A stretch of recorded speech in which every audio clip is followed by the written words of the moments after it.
ملک کے بالائی اور میدانی علاقے سخت سردی کی لپیٹ میں ہیں۔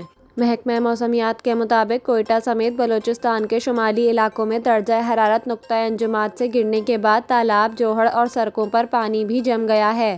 محکمہ موسمیات کا بتانا ہے کہ گزشتہ روز بلوچستان کے شمالی علاقوں میں سرد ہوائیں چلنے کی وجہ سے ضلع کلات میں پارہ -7، کوئٹہ زیارت میں -6 اور نوکنڈی میں -2 ڈگری سینٹی گریڈ ریکارڈ کیا گیا، جبکہ مالم جبہ، چترال، دیر، مری، راولاکوٹ اور گلگت بلتستان کے کئی اضلاع میں بھی پارہ نقطہ انجماد سے نیچے چلا گیا۔